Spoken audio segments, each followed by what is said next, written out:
Hi guys, I'm Kristen. This is Kristen is Fully Booked. Today I'm going to do a wrap up for all of the books that I've been reading recently, as well as share the winner for the Assassins in April readathon.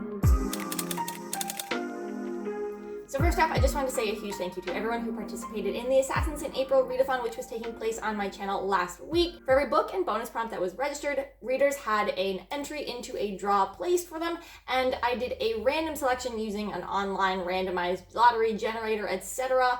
And the winner is someone who did not give me permission to say their name online. So I'm not going to share that here today, or at least I'm going to say if you did give permission, I'm sorry it wasn't you. If you didn't give permission, make sure to check your email. The winner should already have an email from me in their mailbox, giving them information on how to contact me for the prize, which of course is that I will pre-order a new release book of your choice. And I look forward to hopefully having everyone participate in future readathons in the future as well. So thank you to everyone who participated last week. Now, Realmathon is still going on, so all of the books that I'm going to talk about today are ones that I have additionally registered for the Realmathon readathon for Team Serene that is taking place over on Covers with Cassidy's channel. I do have just 4 books to talk about today, so I'm going to share what I read, what I'm currently reading, and what is coming up next. So I'll just jump right into it. So the last book that I talked about, I believe, was Traitor's Blade, and at the time of my last recent reads video, I was also reading Royal Assassin by Robin Hobb, and I have since, of course, finished that book. I also have finished Assassin's Quest, the third and final book in that trilogy, so I'm just going to talk about both of those books right now, even though they were the first, or like the furthest back, and the most recent books that I read. I'm just going to talk about the two of them back to back. So Royal Assassin is the second book in the Farseer trilogy. I have been doing this as a buddy read for sort of the whole realm of the Elderlings with Maria from T-Books Magic, and I did really enjoy Royal Assassin. I think that it has like a very distinct, not like a line, like a clear-cut line, but in the first half of the book, even though things are like subtly going on in the background, you feel so cozy, and it just feels really familiar to be in Buckkeep Castle with Fitz and following along with all of his antics. But I did really enjoy the part of the book that was a little bit more cozy and just sort of slice of life, figuring Fitz out and Fitz figuring out the world and whatnot. Now, in the second half of the book, it gets really, really stressful because you can tell that things are not going well for Fitz and the people that he is aligned with. I feel like the guy, like the antagonist or the bad guy in Royal Assassin, you can really tell is just like a little bit ahead. Like he just feels like he is 1 or 2 steps ahead, so that all of their moves never seem to be having as much of an impact as you would want them to. And that really stressed me out because, as I've mentioned in the past, I really struggle reading books where it feels like you're already in defense.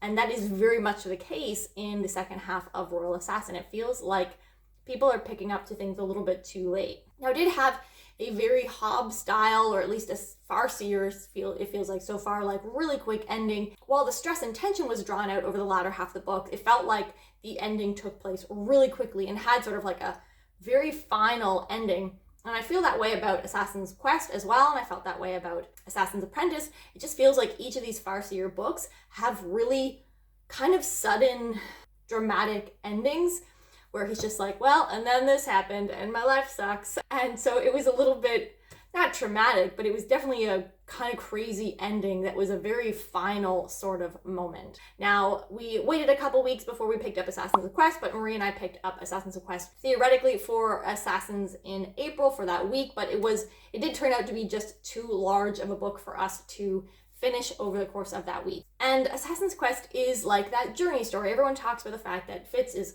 on a long journey, so it has a little bit of that like traveling, slow journey kind of pace to the book. And because the journey itself was drawn out for so long, it did make the reading experience feel a little bit long and drawn out as well. And part of me wonders if that actually was intentional for you to like really get this sense of feeling like this long, slow slog of trying to reach blank ending. It could absolutely be that that was intentional, but it doesn't always leave you with the feeling of like the best reading experience per se when something is intentionally long and slow and drawn out like that. For me, this book was a lot about Fitz figuring out who he is he's not really a grown man, he's sort of in his late teens, I think, by this point, but just sort of like figuring out who he is as a person on his own. And a lot of it was Fitz being in his head, ruminating and being a little bit morose, thinking about how he feels about the various things that have happened to him in his life. I have mentioned in the past that when I read this series as well as Tawny Man, like I was very emotionally affected. And I will say that I'm already noticing that in Assassin's Quest. Not as much in Royal Assassin, I found it stressful, but in Assassin's Quest, I definitely found just like the build-up and accumulation of all of the things that haven't quite gone Fitz's way, and his particular viewpoint of them is starting to seep into me. And I guess that's because I'm also going through a stressful time in my life, just with my move that's happening like in 4 days from now. So I am still absolutely planning to continue reading on in this series, but I am also trying to be really, really cognizant of the moments when I'm reading when I start to feel like I'm getting sucked into Fitz's mental state a little bit. I don't want this book to affect my mental health status and to put me in a negative place. So something to keep an eye on as we continue on into Tawny Man. The one thing that I both liked and that bothered me was that I don't necessarily love the way that the relationship between, or the friendship between Fitz and the Fool has shaped out.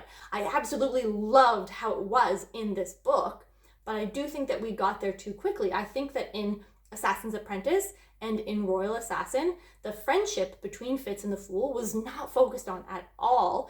And because I knew that we were getting somewhere like this with the friendship, I really, really noticed those moments in Royal Assassin and Assassin's Apprentice when the Fool was mentioned and how brief and small or almost minimized they seem, to then where we get in this book where the friendship is very, very strong and very significant. So something that came up when Maria and I were discussing the book as we were reading it is how into the friendship I was and how it seemed a little bit too quick for Maria. And I do think that that is absolutely because of the way that the friendship was focused on in, or not focused on, in the first 2 books. And part of me is not sure if that is intentional on Hobbs' part, if she decided too late in the game that she wanted to have it this thing, or that, I don't know, it just didn't feel like it was focused on enough for where the relationship seems to be in this 3rd book. I think that's all I have to say about Royal Assassin and Assassin's Quest. The next trilogy in this realm of the Elderlings in this world chronologically is Live Ship Traders, but because we read that last year, I think we are going to skip ahead to Tawny Man trilogy next. So looking forward to that. I'm not sure when we're going to pick that one up, but that will be coming up soon. And that, the first book in that series, which I don't remember, it's Fools something, but that is another one of my priority series starts this year. So when we get to that, I'll check off another series start.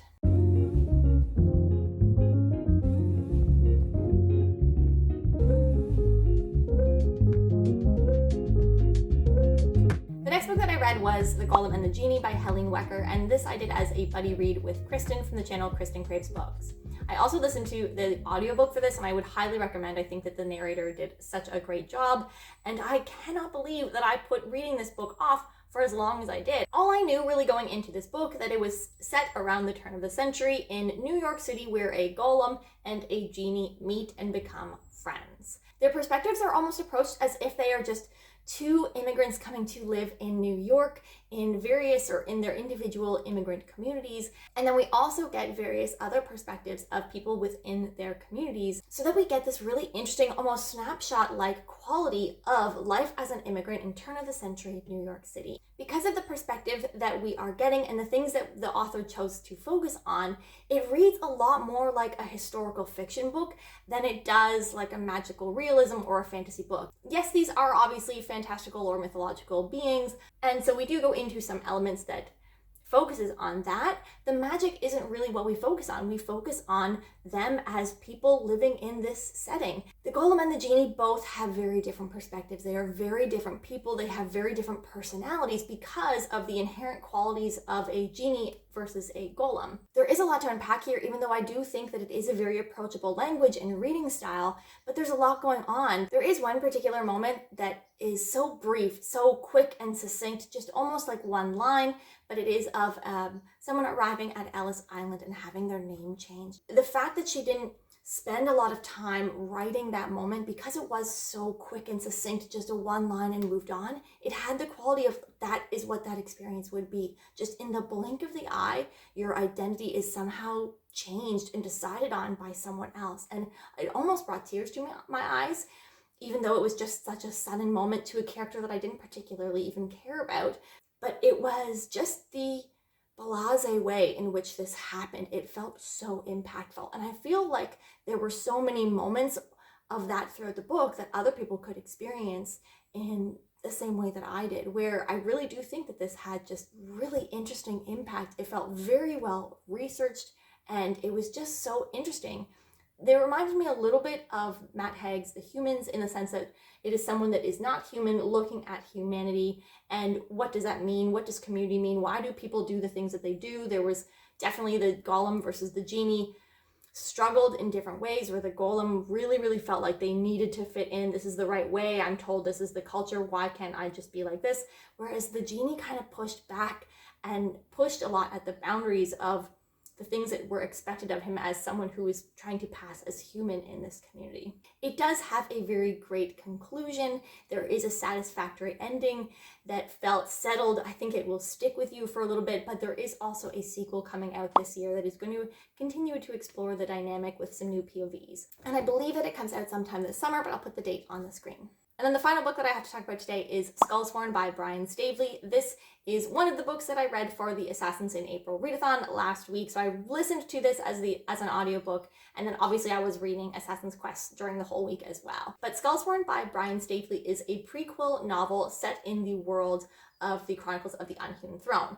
Now, it follows a character that is in the Chronicles of the Unhewn Throne, and we're just getting that character's backstory. It is separate from that trilogy, so you don't necessarily have to have read the trilogy first. However, I will say that the world building in Skullsworn does rely on the existing world building within Chronicles of the Unhewn Throne, but you could absolutely pick this up and read it individually, and you would only really be missing out, like the world wouldn't maybe completely make sense to you, but you could read the story and it doesn't rely on the other one, nor does the trilogy rely on this prequel. The setup for this story is essentially our main character, Pyrrha, who is training, or who has trained to be an assassin, or like a priestess, but in order to become like officially the priestess, you have to kill a certain amount of people that all fit a specific role, one of whom is someone that you have once loved in the past, or who you love. Unfortunately, Pyrrha feels like she hasn't actually been in love before, so she travels back to her homeland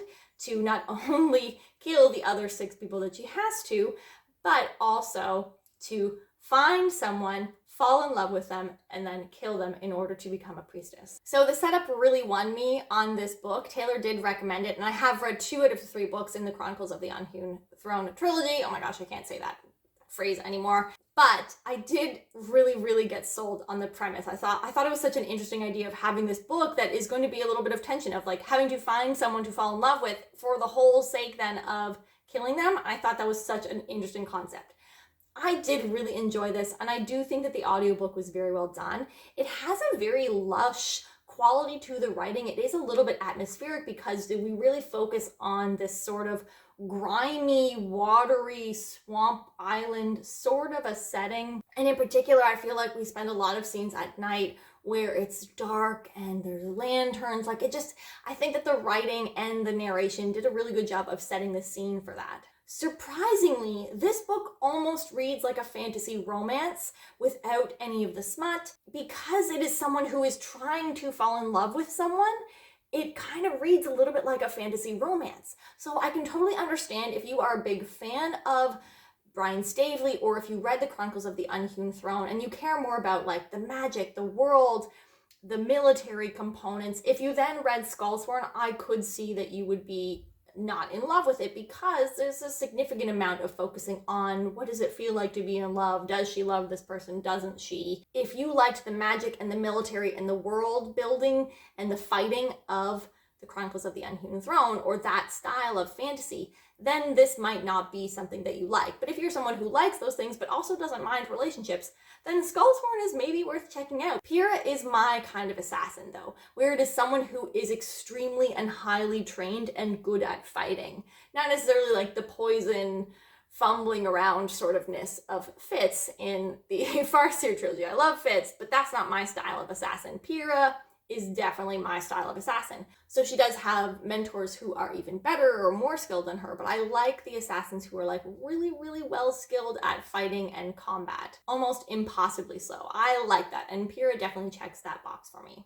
overall, I really enjoyed this book. Like, I wouldn't say this was the best thing I've ever read, but I thought it was a really great assassin book. And because I am always up for a good relationship in a book, this book did not bother me in that way. I quite enjoyed it. The ending totally surprised me and caught me off guard in a good way, because even though I knew that there was going to be something, like there had to be something that wasn't quite bam, bam, bam, and that was the case, but it happened in the way that I wasn't expecting. So that is always a great ending in my books. Those are all the books that I've been reading recently, and that puts my monthly total so far for Realmathon at 7 books. Now, what am I currently reading? Actually, quite a bit. I have 3 books on the go right now, which is a little bit atypical for me, but I've just been juggling things lately with audiobooks and with reading things physically or with various buddy reads, etc. Oh wait, is it down to 2? No, it's 3. So I am currently also reading The Black Coast by Mike Brooks, which I have been reading for a while because I sort of was reading it before Assassins in April started, and then I put it on pause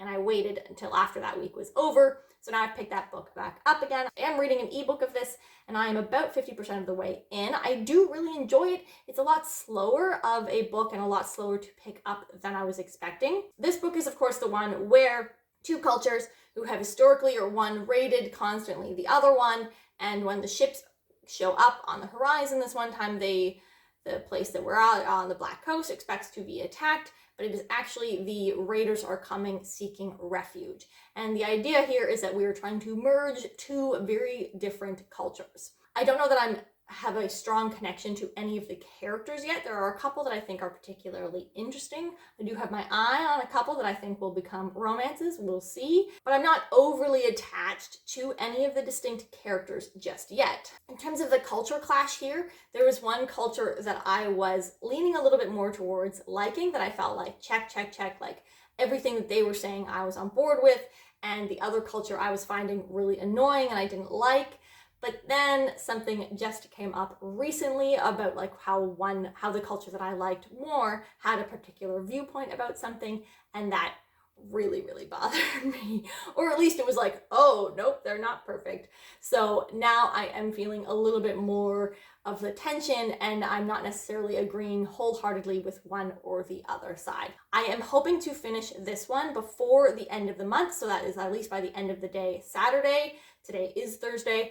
And so I do really need to really focus on this to finish it, but it is not a terribly long book. So I think that it's possible. And I'm trying to finish that because it is a Cassidy fave, so I think I'll get really good points for that if I finish it. I am also about halfway through Jade War. This is the second book in the Greenbone saga, and I am enjoying it, but it does feel very different from Jade City. Because I think this book is going to focus on a broader period of time, I haven't had any huge time jumps yet from where we're at, although I think that there are some coming, but it's sort of jumping months, as it were. And so because of that, it feels a little bit more distant, or if you feel like you're a little bit more of a spectator, pulled back a little bit from this book, because time is just passing and you're not like living in the moment with the characters as things move forward. Not in a bad way per se, just that it does feel noticeably a little bit more pulled back and spectatorship compared to Jade City, where I was in it with each character in the day-to-day as things were unraveling. And then the third and final book that I am currently reading is the audiobook for The Voyage of the Basilisk by Marie Brennan, which is the 3rd book in the Lady Trent, or the Memoirs of the Lady Trent series, which is the read-along that I'm hosting along with a few other channels. The Voyage of the Basilisk is our book for April, so I have to finish this one before our live show, which will be on May 1st. It is 10 p.m. my time in Central European time, so check out or do the math for yourself for where that will be for you. Also, if you are joining this read along, jump into the Discord. We'll have the link for the live show posted there. And this time the live show will be on Sarah's channel, which is Bright and Bookish. So I will link all of that information down below. But that means that I have to finish this book before Sunday. Ideally, what I'm hoping for is that I'm going to actually prioritize Voyage of the Basilisk between now and end of day Saturday, so that I can get both the Black Coast and Voyage of the Basilisk in for the end of Realmathon. So that means that Jade War, I'm only halfway through, but it's a very long audiobook, so I'm going to focus on the Voyage of the Basilisk when I'm listening to the audiobook, when I'm listening to a audiobook, so that I can get both of those books finished before, and Jade War I'll just finish sometime in May. Those are the books that I'm currently reading, so what is next? Honestly, I'm not sure. I recently took out from the library the book Breath by James Nestor. This is one of my Radar Reads books from the first quarter of the year, actually, and it is a nonfiction book, which you guys know that I'm not good at this, but I'm really, really trying. And Breath is a book that I do really want to read. It is an interdisciplinary approach to breathing, or an interdisciplinary look at elements of breathing and why it's so important and how one can change it, I think. I shall see. I also have taken out from the library recently All the Horses of Iceland by Sarah Tomei, which is a novella about a theoretical story of how the horses in Iceland came to be there. I did actually soft DNF this earlier in the year. I had an e-arc for it, and I just wasn't caught up into it when I was first trying to read it, so I put it down. But I do want to read it just to even to see what it was like, because it was one of my anticipated releases for the year, and it is a novella, so it should be really quick. So I will probably be getting to that as well. I did kind of hope to read that before the end of April, because I think it could qualify as whimsical, which is my teens subgenre, but I don't think that's going to happen between now and Saturday. And then, of course, The Discord of Gods came out earlier this week, so I haven't been able to find a copy, or at least my library has not gotten a copy of the audiobook.